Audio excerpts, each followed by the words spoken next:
અડધો કલાક ચલાવશો? જી સાહેબ. અડધો કલાક. મોબાઈલ સ્વિચ ઓફ રાખજો અને જેને વચ્ચેથી ઊભા થયું પહેલાં ઊભા થઈ જાઓ, ધારા નહીં તો.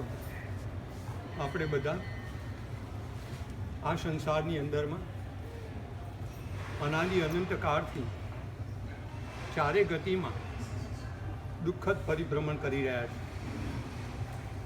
એ પરિભ્રમણમાંથી છૂટવા માટે જ્ઞાની ભગવંતોએ, પરમ કૃપાળુ પરમાત્માએ આપણને બહુ કૃપા કરીને મનુષ્ય જન્મની ભેટ આપી છે. મનુષ્ય જન્મ તો માપ્યો, પણ એની સાથે સાથે કેટલું બધું આપ્યું.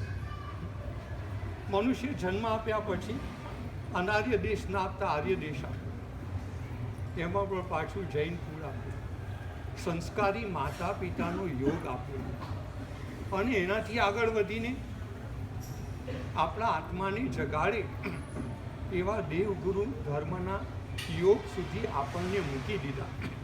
એટલે એક હવે તમે સમજી લો કે આપણા પુણ્ય આપણને એક્સ્ટ્રીમ પોઈન્ટ ઉપર લાવીને મૂક્યા છે. હવે પુણ્ય આનાથી વધારે કશું આપી શકે નહીં. અને જે આત્માઓ મોક્ષે ગયા એ બધાને પુણ્ય આનાથી વધારે કાંઈ આપ્યું નહોતું, પણ એ મોક્ષે ગયા. એનું કારણ કે એમને આ સામગ્રીની કદર કરીને પોતાનું પ્રચંડ વીર્ય પોતાના સ્વરૂપની દિશામાં બોલવ્યું. સામગ્રી તો એ જ આપણને મળી છે કે જે એ લોકોને મળી હતી. આપણે ને એ ક્યાં ભૂલીએ છીએ એટલું જ નક્કી કરવાનું છે કે એ લોકોએ આ સામગ્રીને પામીને એની કદર કરી, અને કદર કર્યા પછી જે પુણ્યના ઉદયથી ભૌતિક સંપત્તિ મળી હતી એને તુચ્છ ગણી. અને તુચ્છ ગણી એટલું જ નહીં, આ મારા આત્માના કલ્યાણમાં બાધક આવી શ્રદ્ધા પેદા થઈ. અધ્યાત્મના માર્ગમાં શ્રદ્ધા એ પાયાનો ગુણ છે. શ્રદ્ધા વિના તમે એક ડગલું પણ આગળ નહીં મૂકી શકો. વસંત કાંતિલાલ એના પુસ્તકની અંદરમાં એક જગ્યાએ લખે છે કે શ્રદ્ધા એ રાજરાણી છે, બુદ્ધિ એ ચમાર કન્યા છે. આજે મોટા ભાગના જીવો જીવે છે એમાં બુદ્ધિની પ્રાધાન્યતા છે. જે બુદ્ધિને પ્રધાન કરીને જીવે અને જે શ્રદ્ધાને ગૌણ કરે, જે હૃદયને બોલતું બંધ કરે, એના જીવનમાં ધર્મ કદી પ્રવેશે નહીં. સમજાય છે? જો શ્રદ્ધાને, જો તમારે ધર્મને પ્રવેશ કરાવવો હોય તો એક વાત નક્કી કરો, સર્વથા બુદ્ધિ ન જ હોય તો પણ ન ચાલે. આ એક હકીકત છે. શું? એટલે આ સંસાર એવો છે કે જેમાં જીવને બુદ્ધિ વિના ચાલતું નથી, શ્રદ્ધા વિના ચાલતું નથી, શ્રમ વિના ચાલતું નથી, શું, અને ઈચ્છા વિના ચાલતું નથી.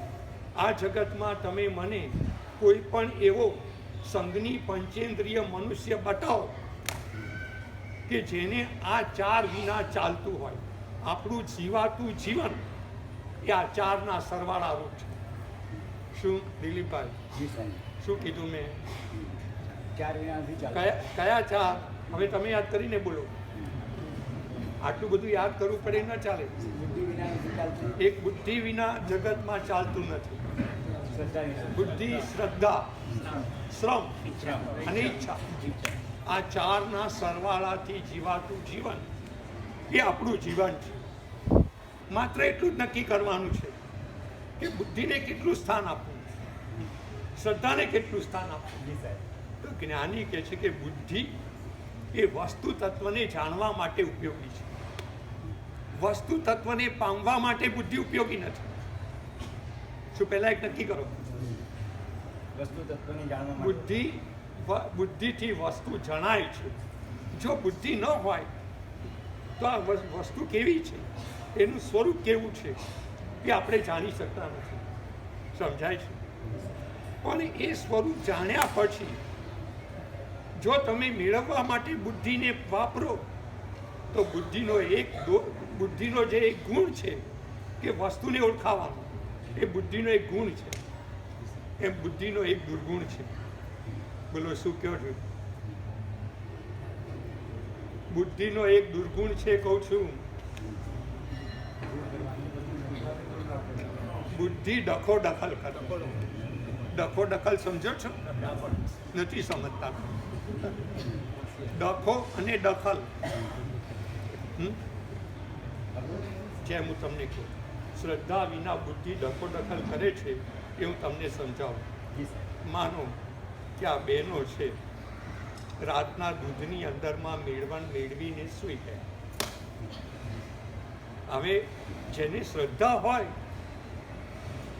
એને તો ખબર છે કે હું સવારે ઉઠીશ એટલે દહીં થવાનું જ છે. પણ જે મારા જેવા દોડાયા હોય, સમજાય, અને એને વિચાર આવે કે લાવ જરા જોઉં તો ખરો 12 વાગે ઉઠીને કે દહીં બન્યું છે કે દહીં બન્યું છે કે નહીં. આ શંકા, આ કુશંકા. એટલે એક મેં આમ ડખો કર્યો, હાથ નાખ્યો. તો આ પહેલી વખત જે હાથ નાખ્યો ને એ ડખો. શું? પહેલી વખત જે હાથ નાખ્યો તે ડખો. અને વળી પાછો 1 કલાક પાછો ઉઠ્યો. ખરેખર નહીં થયું હોય. આવી રીતે 2-3 વખત કરે તો દખલ. શું? આ બુદ્ધિ ડખો દખલ કરાવે છે. માટે બુદ્ધિની દ્વારા વસ્તુનું સ્વરૂપ જાણ્યા પછી બુદ્ધિને સુવાડી દેવાની છે. શું? બુદ્ધિને એના ઘરે પિયરમાં મૂકી દેવાની છે. બોલો જોઈએ. અને શ્રદ્ધાને હૃદયને જાગતું કરવાનું છે. એટલે બુદ્ધિ સંસારમાં 10% ચાલે, 90% હૃદય ચાલે તો મોક્ષ મળે. આ પ્રપોર્શન છે, આ સમીકરણ છે. 10% બુદ્ધિ, 90% શ્રદ્ધા, હૃદય. જો આ રીતે તમે જીવો તો તમને ક્યાંય વાંધો ના આવે. ન સંસારમાં વાંધો આવે, ન અધ્યાત્મમાં વાંધો આવે. પણ યાદ રાખજો કે જે આત્માઓ એકલી બુદ્ધિ કરીને બુદ્ધિનું કામ વિકલ્પો કરવાનું, બુદ્ધિનું કામ વિકારો કરાવવાનું. બુદ્ધિ વિકારોને પુષ્ટ કરે છે, અને જ્યાં વિકાર હોય ત્યાં વિકલ્પ હોય જ. વિકલ્પ એટલે જ્ઞાનની ખંડિતતા, અને વિકાર એટલે જ્ઞાનની દૂષિતતા. શું બોલો જોઈએ? આ કપડું મેલું છે એ વિકાર કહેવાય, અને કપડું ફાટેલું છે એ કપડાનો વિકલ્પ કહેવાય. જ્ઞાનની ખંડિતતા એ જ્ઞાનમાં વિકલ્પ કહેવાય. કેવળ જ્ઞાન નિર્વિકલ્પ છે.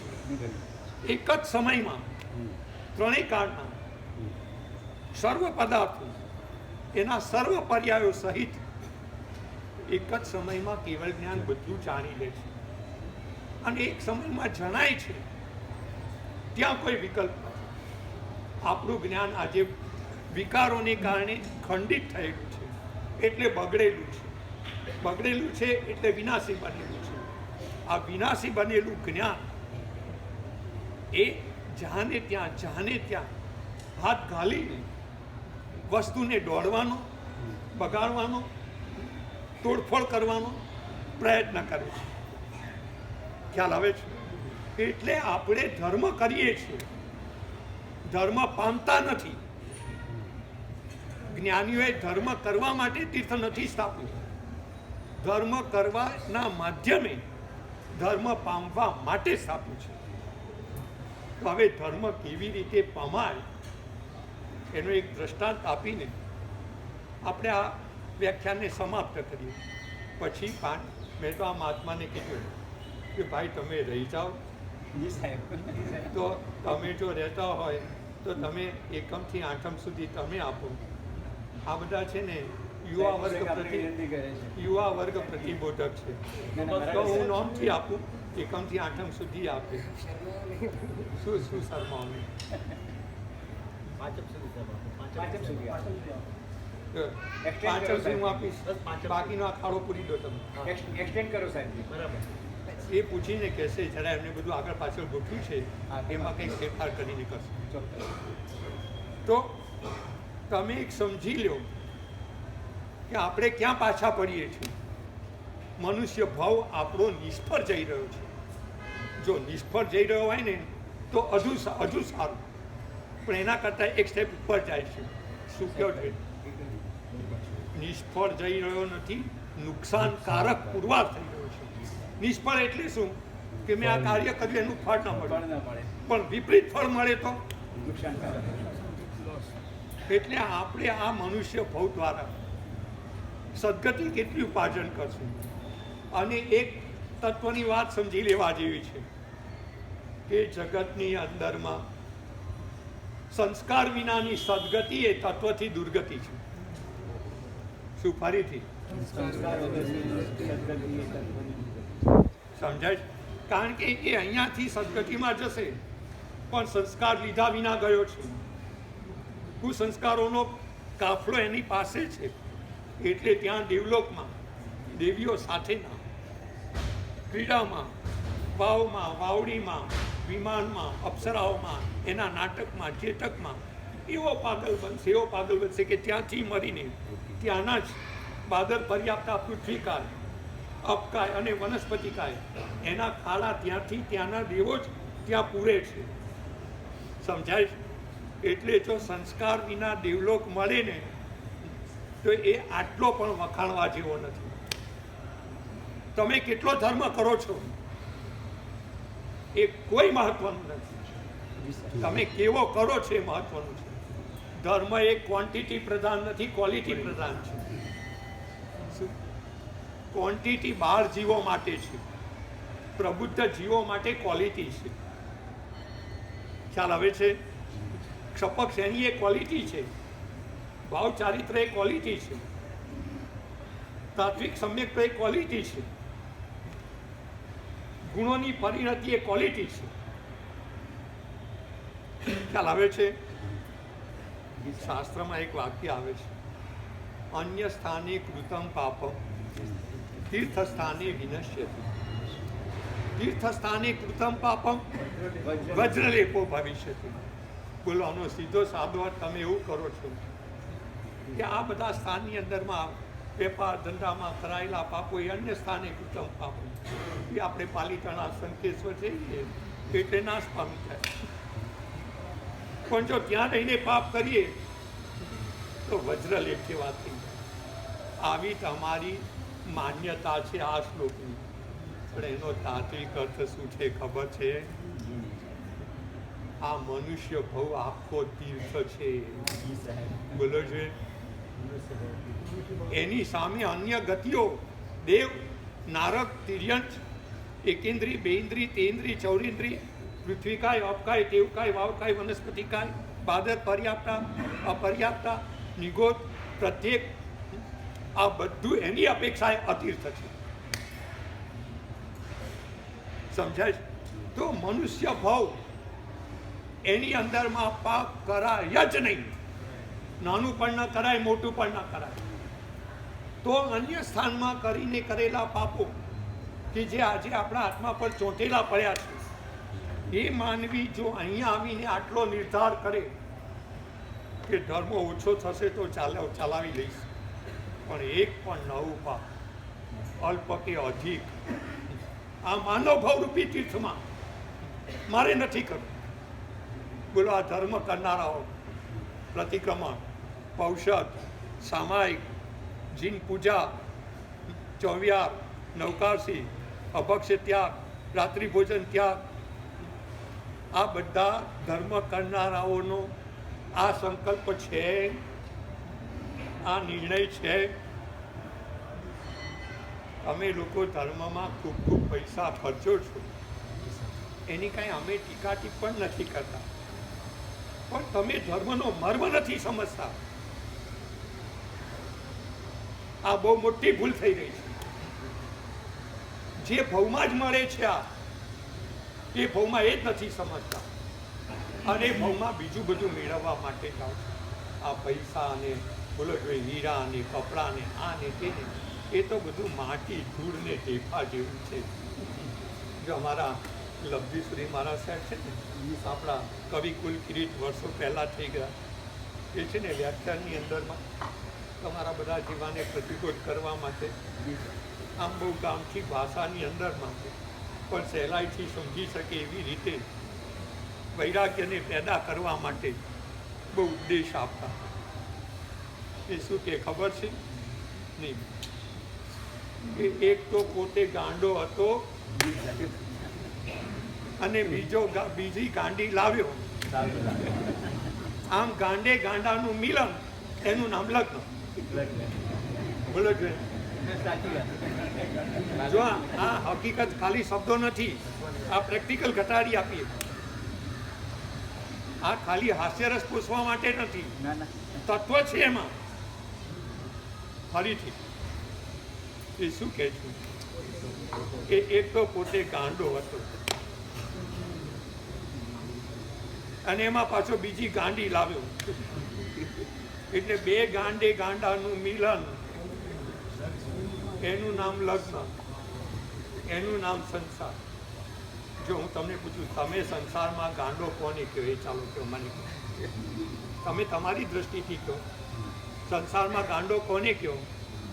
જેમ એક તમારો છોકરો ગાંડો થઈ જાય તો શું કરે? ગાંડા માણસમાં બુદ્ધિ હોય નહીં, એટલે ઘરની બધી સારી વસ્તુ છે ને કાઢીને બહાર ફેંકે.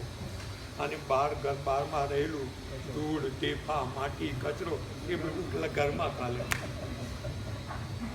જેને સાર અસારનો વિવેક નથી એ સારભૂત વસ્તુને ફેંકે, ત્યાગે, કાઢે અને અસારભૂત વસ્તુને ઘરમાં ચાલે. એને તમે ગાંડા કહો છો?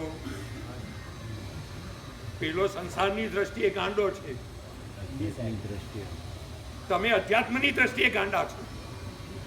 કેમ? બોલો છે. તમે શું કરો છો?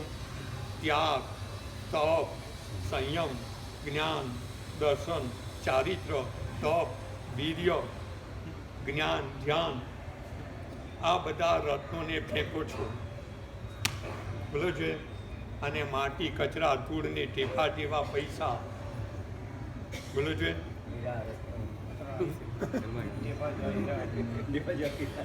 શું કીધું? પથરા. જો તમારી ભાષા ને અમારી ભાષા છે ને બહુ જુદી પડે છે, સમજાય છે?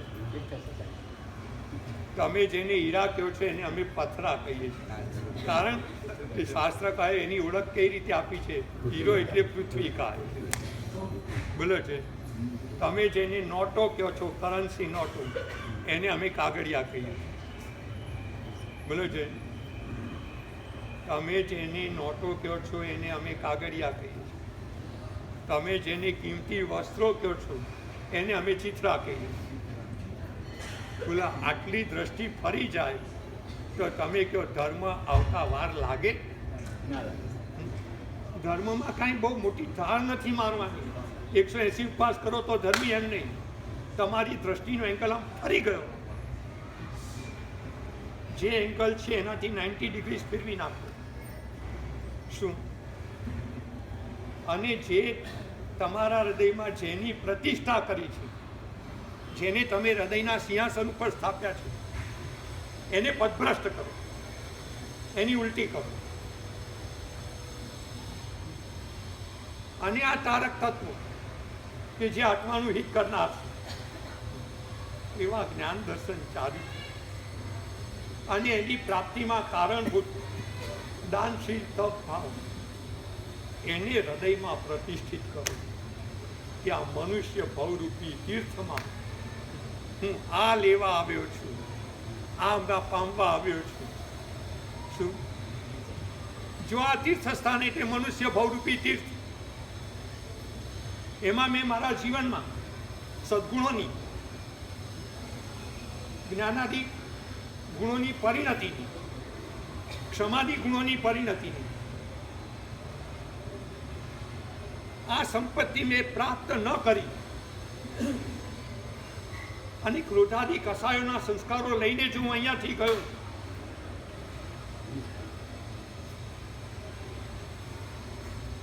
તો મેં આ માનવ ભૌમાં એટલે તીર્થસ્થાનમાં કરેલું પાપ છે. હવે આ પાપને ધોવા માટે હું 84 લાખ જીવાયોનીમાં બીજી કોઈ પણ જીવાયોનીમાં જઈશ તો આ પાપ નહીં ધોવાય. શું? અહીંયા પાપ ધોવા માટેનો ભાવ છે, પાપ કરવા માટેનો ભાવ નથી. બેસે છે?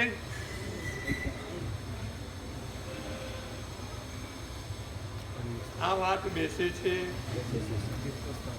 આ મનુષ્ય ભવ્ય તીર્થ છે, ધર્મ તીર્થ છે.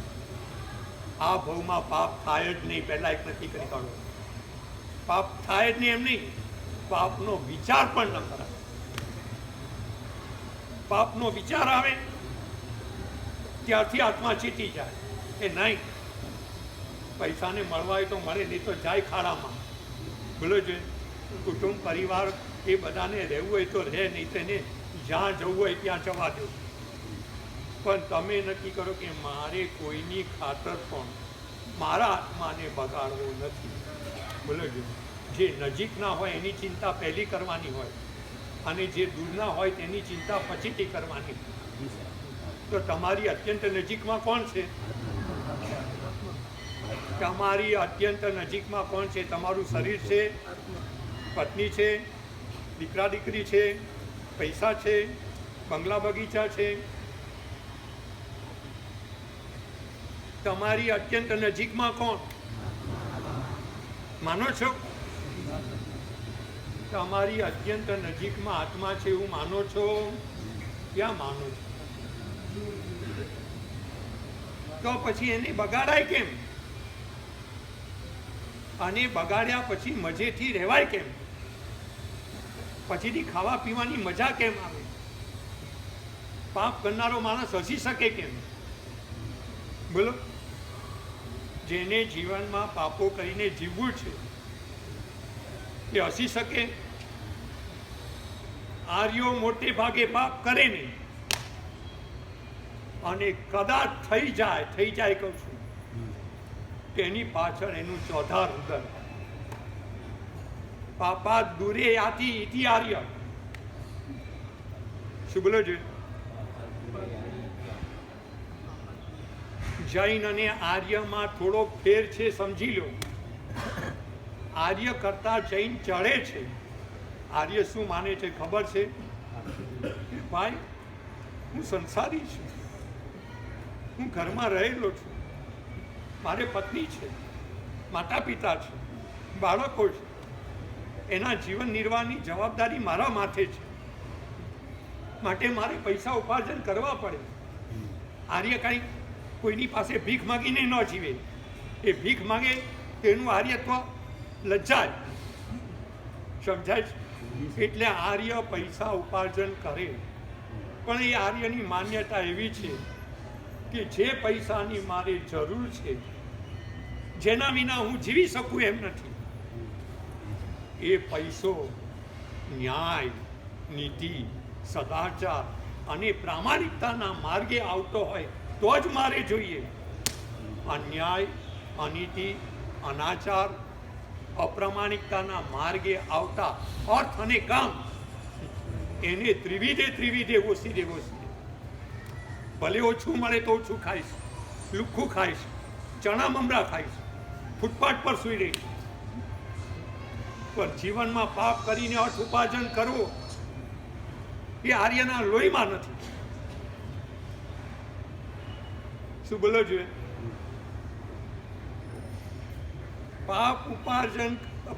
પાપ કરીને લક્ષ્મી ઉપાર્જન કરવી એ આર્યના લોહીમાં નથી.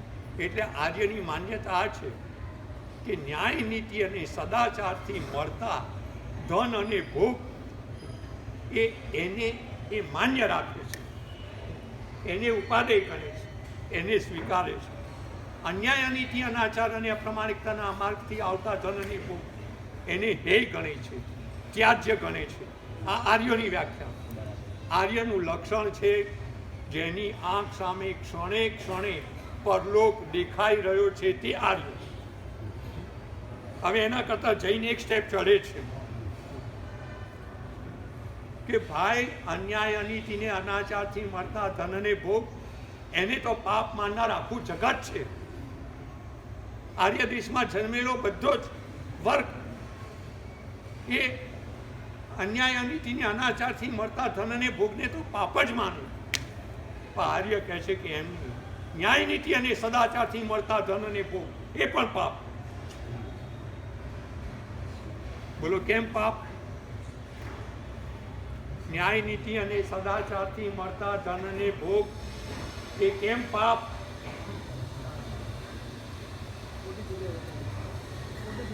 કહું છું કેમ પાપ? કેમ કેમ પાપ? અત્યાર સુધીમાં તમે કાંઈ સાંભળ્યું નહીં. સાંભળ્યું તો યાદ રાખ્યું નહીં. શું સાંભળ્યું? બોલો સંદીપભાઈ, શું કેવું છે? હા, ન્યાય નીતિ અને સદાચારથી મળતા ધન અને ભોગ એને પણ જૈન પાપ માને છે. કારણ શું કીધું? ન્યાય નીતિ અને સદાચારથી મળતા ધન અને ભોગ એ પણ રાગ કરાવવાની તાકાત ધરાવે છે. તો હિંસા જૂઠ ચોરી એ પાપ છે, તો રાગ એ મહાપાપ છે. બોલો જોઈએ. ઉપમિતિ કારે ઉપમિતિમાં રાગને રાગ કેસરીની ઓળખ આપી છે. અને એનું વિશેષણ શું મૂક્યું છે ખબર છે? ચરટ ચક્ર ચક્રવર્તી. ઉપમિતિકારે દ્વેષને હાથીની ઉપમા આપી. ઐરાવણ હાથી. દ્વેષ ઐરાવણ હાથી જેવો છે અને રાગ એ તો સિંહ જેવો છે. શું? ચરટ એટલે ચોટ્ટાઓ, ચક્ર એટલે સમુદાય. ચોટ્ટાઓના સમુદાયમાં ચક્રવર્તી, ચોટ્ટાઓના સમુદાયમાં નાયક એ રાગ. બોલો નીતિથી મળેલો પૈસો પણ તમે એની પર મારો પૈસો કરો, રાગ કરો. મારી પાસે આટલા પૈસા છે, આટલા પૈસા છે. તો પેલો નીતિનો ધર્મ એ નાનકડો બની જાય છે ને એની પાછળ કરેલી મૂર્છા, મમત્વ, રાગ, આસક્તિ આ મહાપાપ બની જાય છે. તો આ મહાપાપની આગળ નીતિનો નાનકડો ધર્મ તમને દુર્ગતિમાં જતા અટકાવી શકતો નથી. બેસે છે બુદ્ધિમાં.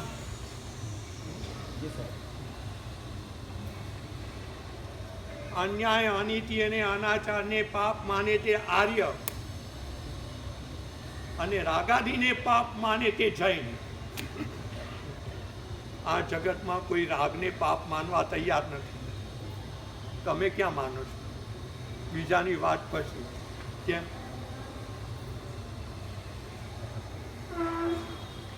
રાગને પાપ માનો છો? દ્વેષને પાપ માનનારું જગત છે. દ્વેષ, દુર્ભાવ, અરુચિ, ભય, માત્સર્ય, ઈર્ષ્યા, અસૂયા, નિંદા, ટીકા આ બધાને પાપ માનનારું જગત છે. પણ રાગ, આસક્તિ, આકર્ષણ, પૂતગલ પ્રત્યેનું ખેંચાણ એ આત્માથી દૂર લઈ જાય આપણને. તો જે ચીજ આત્માથી દૂર લઈ જાય એ ધર્મ કહેવાય કે પાપ કહેવાય? તો આ વ્યાખ્યા મુજબ પત્ની એ પાપ કે ધર્મ? પૈસો એ પાપ કે ધર્મ? બંગલો પાપ કે ધર્મ? દીકરા દીકરી? જો અન્ય દર્શનકારોએ આ વિષયમાં એક શ્લોક લખ્યો છે, અપુત્રસ્ય ગતિર નાસ્તિ.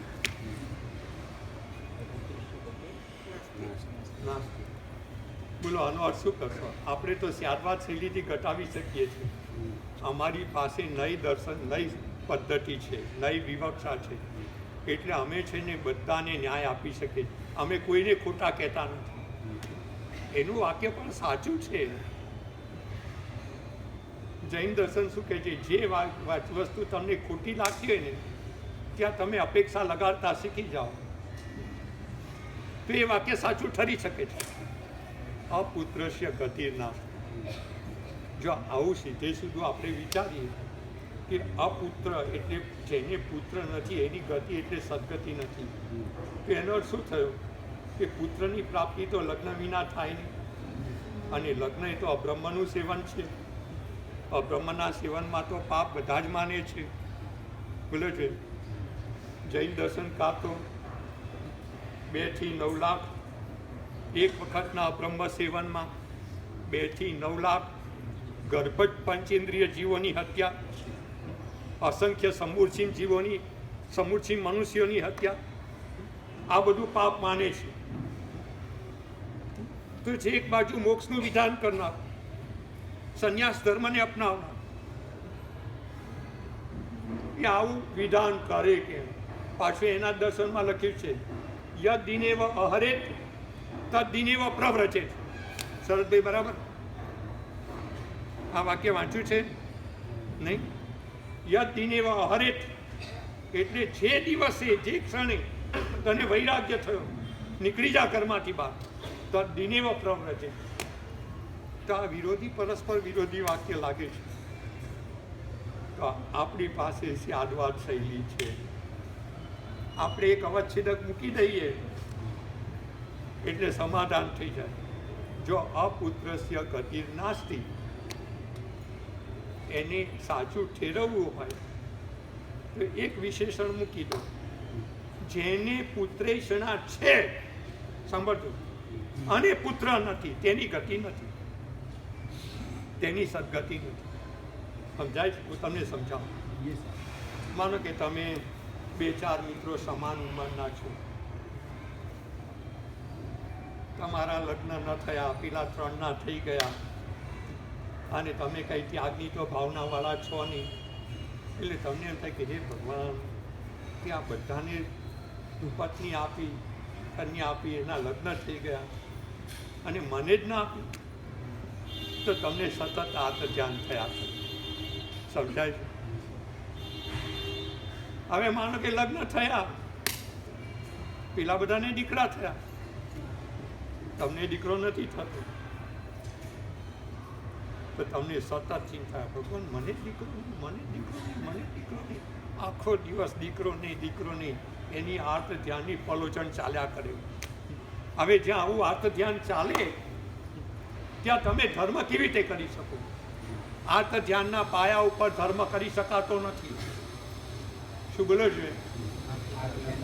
જેને દીકરાની તલબ છે, દીકરા વિના ચેન પડતું નથી. શું? દીકરા ન હોય તો 24 કલાક આર્ત ધ્યાન થાય છે. એને પુત્રેષણા કહેવાય. પુત્રની ઈચ્છા, પુત્રની ઝંખના, પુત્રની કામના. શું? તો હવે એવા આત્માઓને લક્ષમાં રાખીને આપણે કહીએ છીએ કે ભાઈ, કે આર્ત ધ્યાનમાંથી બચવા માટે એને એકાદ પુત્ર થઈ જાય તો એનું મન શાંત થઈ જાય કે ચાલો ભાઈ, મને દીકરો થયો, પછી ભલે ને મોટો થઈને કેવો નીકળે કેવો નહીં, પણ એક અત્યારે તો શાંતિ થઈ. એટલે હવે પછી એનું ધર્મમાં મન લાગે. શું? અને ધર્મમાં મન લાગે તો ધર્મ કરે તો સદગતિમાં જાય. શું? સમજાય છે? એટલે અન્ય દર્શનના વાક્યને પણ આપણે આ રીતે સાચું ઠેરવીએ છીએ. જ્ઞાની કહે છે આપણે શા માટે કોઈને ખોટા કહેવા જોઈએ, શા માટે કોઈને ખરાબ કહેવા જોઈએ? તમારી પાસે દ્રષ્ટિ છે, તમારી પાસે પદાર્થની વિચારવાની અનેકાંત દ્રષ્ટિ છે અને સ્યાદવાદ શૈલી છે, તો તમે બધાને ન્યાય આપો. સમજાય છે? જો આપણી લીટીને મોટી કરવા માટે બીજાની લીટીને કાપીને મોટી કરવી, એ જૈન દર્શનનો સ્યાદવાદ નથી, એ કનિષ્ઠવાદ છે. શું?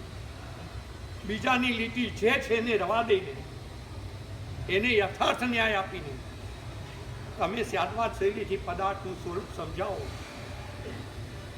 અને પદાર્થ કેવો હોવો જોઈએ એને બરાબર એની બુદ્ધિમાં ઉતારો, તો આ જૈન દર્શનનો યથાર્થ ન્યાય છે. ખ્યાલ આવે છે? એટલે કોઈને તોડવા ફોડવાની બહુ વાત નથી કરવાની. અધ્યાત્મ એ ખંડન મંડનની પદ્ધતિ નથી. બોલો, અધ્યાત્મ એટલે શું? અધ્યાત્મનો અર્થ છે, એક અર્થ છે પ્રેમ પૂરક પદ્ધતિ. પ્રેમ પૂરક પદ્ધતિ એટલે બીજો માણસ જ્યાં ઊભો છે, જ્યાં અટકેલો છે, જ્યાંથી ઉપર ચડી શકતો નથી, એને જ્યાં એની ભૂલ થઈ રહી છે ત્યાં એને પ્રેમથી સમજાવીને, શું પ્રેમથી સમજાવીને, એની ભૂલને પ્રેમથી સુધારીને એને ઉપરના સ્ટેપે લઈ જવો અને ઠેઠ પૂર્ણતા સુધી પહોંચાડવો, તે અધ્યાત્મ છે. સમજાય છે? બીજો અધ્યાત્મનો અર્થ છે સેલ્ફ ઇન્ટ્રોસ્પેક્શન, જાત તપાસ, પોતાની જાતને 24 કલાક તપાસતા રહે. શું બરાબર છે? તમને લાગે છે કે જો આપણે આપણી જાતને જોતા શીખી જઈએ તો આજે અંદર ખાનેથી આપણને એમ લાગે છે કે હું બહુ સારો છું, એ આપણો ભ્રમ ભાંગીને તૂટી જાય, અને તૂટી જાય તો પછી આપણામાં જે ગુણો આવે સાચા આવે તો અમને સંસાર આખો ભ્રમથી ચાલે છે. બોલો છે સંસાર એટલે ભ્રાંતિમાં ભ્રાંતિમાં ભ્રાંતિ. બોલો છે જેમ ભ્રાંતિમાં ભ્રાંતિ એટલે શું કે દાખલા તરીકે તમે પણ શુદ્ધાત્મા છો, તમારી અંદરમાં પણ પરમાત્મા છે, તમારી પત્નીમાં પણ પરમાત્મા છે, બરાબર છે? તો રિયલ દ્રષ્ટિથી જોતા એ પરમાત્મા છે, એને બદલે પહેલા તમે એને મનુષ્ય માન્યું, એ ભ્રાંતિ. હૃદયથી માન્યું, વ્યવહારથી માન્યું હોય તો નહીં, હૃદયથી એને મનુષ્ય માનીએ ભ્રાંતિ, પછી મનુષ્યમાં સ્ત્રી માનીએ બીજી ભ્રાંતિ, અને પત્ની માનીએ ત્રીજી ભ્રાંતિ. શું થયું? ભ્રાંતિમાં ભ્રાંતિમાં ભ્રાંતિ. બોલો કોચર સાહેબ, શું કહેવું છે? अभी क्या चल रहा है? भ्रांति है कि और कुछ है? તમે એક બાજુ પૂજા કરો છો, ધર્મ કરો છો, અને બીજી બાજુ તો ભ્રાંતિનો ઢગલો રાખો છો. કેવી રીતે સંસાર સાગર તરી શકાય? આત્મકલ્યાણ કેવી રીતે થાય? સંસ્કારોના વારસા લઈને આપણે પરલોકમાં ક્યાં જઈ શકશું? અને સંસ્કારોને લીધા વિના પરલોકમાં ગયા તો ત્યાં આપણને કોણ સંઘર્ષે?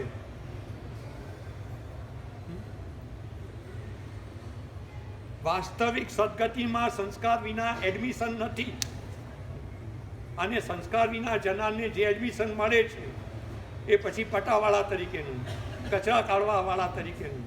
દેવલોકમાં પણ નીચેની પોસ્ટ છે.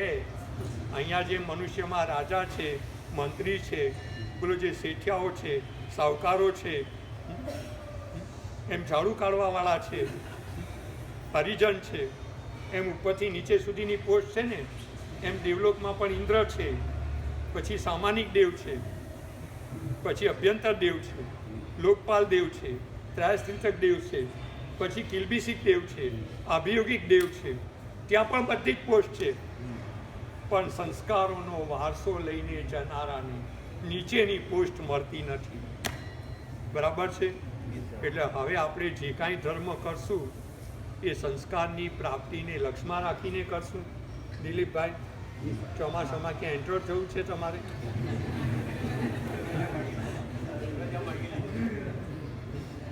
એને રજા માંગી પણ મેં ક્યાં આપી છે? હવે આ 4 મહિના સુધી જેમ કુમારપાળ મહારાજા, કૃષ્ણ મહારાજા 4 મહિના દ્વારિકાની બહાર જતા નહોતા. જો અન્ય દર્શનમાં 2 તહેવાર આવે છે, એક દેવ પોઢી અગિયારસ અને પછી દેવ ઉઠી અગિયારસ. ખબર છે કે નહીં તમને? શું ખબર નથી? બોલો, દેવ પોઢી અગિયારસ ક્યારે આવે? અષાઢ સુદ અગિયારસ. અને દેવ ઉઠી અગિયારસ કારતક સુદ અગિયારસ. એનો મને અર્થ કયો?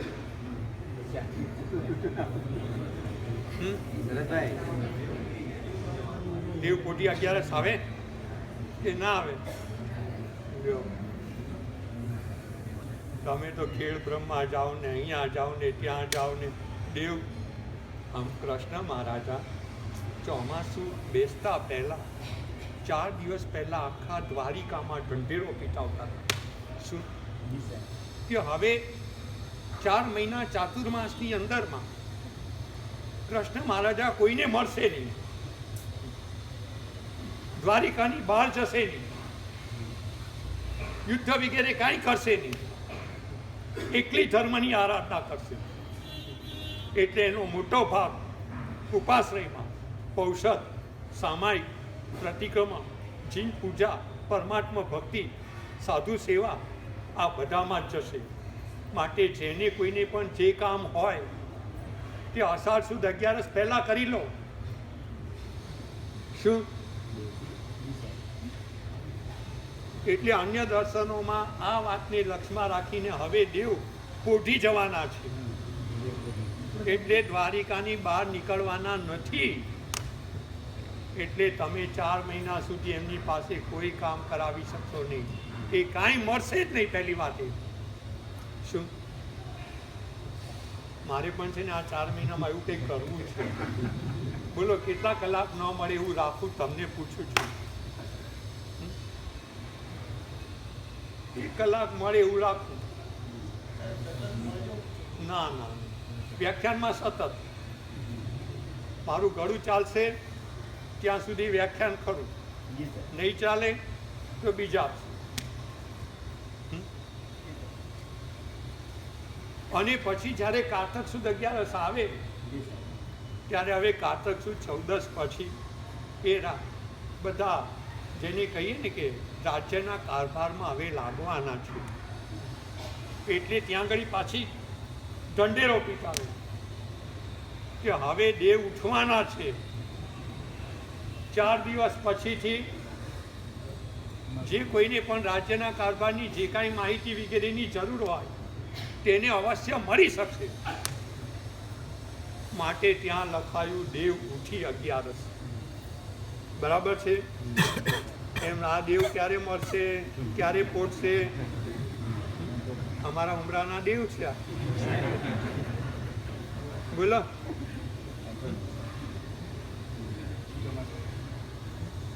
કારતક સુદ અષાઢ સુદ 11 તમે પોટી જાઓ. હવે એન્ટ્રમ નહીં જાય, હીરાના ધંધામાં નહીં જાય, મૈદરપુરા નહીં જાય, કોઈ કામકાજ સંસારના કરશે નહીં. બરાબર છે? ખાલી ઉમરામાં તો ઢંઢેરો પીતાઓ. બોલો ચાલો. હા, તમે કરશો તો તમારી પાછળ બધા તમારું અનુકરણ કરશે. શું મહાજનો એ ન ગત સબંધા. બોલો જો આપણે ત્યાં લખ્યું છે ને, મહાજનો ગત એ ન ગત સબંધ. મોટા માર્ગે જે મહાપુરુષો ચાલે એટલે પછીની પરંપરાની અંદરમાં એ ચાલે. આપણે ત્યાં માણસ મરી જાય પછી એને અગ્નિદાહ આપવાનો રિવાજ ક્યારથી થયું કે ઋષભદેવ ભગવાનના આત્માને દેવોએ અગ્નિ સંસ્કાર કર્યો, આ કર્યો, તે આ અવસર કંઈક આની અંદરમાં પછીથી આપણે ત્યાં અગ્નિદાહ આપવાનો પ્રથા ચાલુ છે. પિતરોમાં શું કરે છે? નદીમાં પધરાવી દે પવિત્ર. એ રીતે પારસીની અંદરમાં કોઈ જંગલમાં જઈને એને વૃક્ષ ઉપર લટકાવી દે, આ કરે તે કરે. મુસલમાનોમાં કબ્રસ્તાનમાં દાટી દે. બરાબર છે? ચાલો રાખીએ. આજે આપણે હવે પાંચમથી શરૂ કરશું.